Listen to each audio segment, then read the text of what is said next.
Effectivement, les deux groupes ont décidé de ne pas aller au tribunal fédéral. Il faut dire que c'est aussi une question de finances parce que ça coûte très cher et puis que les chances étaient peut-être pas énormes de gagner au tribunal fédéral d'après nos avocats. Il se trouve que la commune avait délivré le permis de construire et puis que la CDAP trouvait que tout était dans les règles de l'art. Donc nous avons renoncé. Quand on a reçu la décision de la CDAP, on était abattus.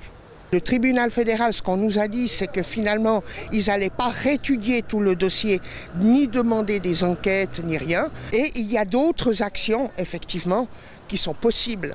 Et là, on est en train de les étudier avec les avocats pour voir à quel moment, qu'est-ce qu'on pourrait faire. Mais il y a une chose qui est claire, c'est qu'on n'arrêtera pas. Nous, on n'est pas contre du tout ce crématoire animalier.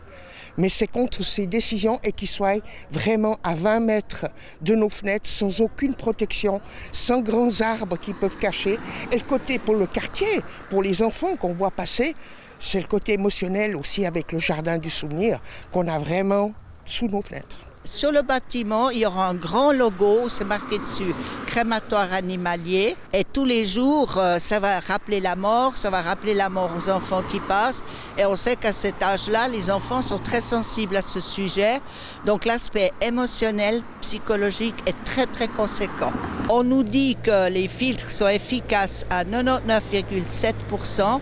Donc tous les jours, il y a 0,3% d'émissions nocives qui vont sortir à dose homéopathique, mais 5 jours par semaine, 10 heures par jour.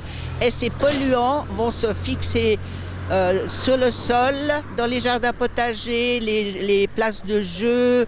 Il y a 3 crèches aux alentours. Dans les habitations même, et ça on refuse complètement, on ne peut pas accepter. Lorsqu'on a appris que ce crématorium allait se faire à 20 mètres d'une habitation et dans un quartier où il y a plus de 3000 habitants, nous nous sommes mobilisés, nous avons fait signer une pétition qui a été déposée à la municipalité avec 1200 signatures. Il y a 536 personnes qui ont fait opposition, c'était du jamais vu à Nyon. Il n'y a jamais eu pour aucun projet autant d'opposition et apparemment la MUN, ça ne les a pas beaucoup touchés, ils n'en ont pas tenu compte. De notre côté, nous n'allons pas baisser les bras. Mais vous en entendrez parler, on vous le fera savoir.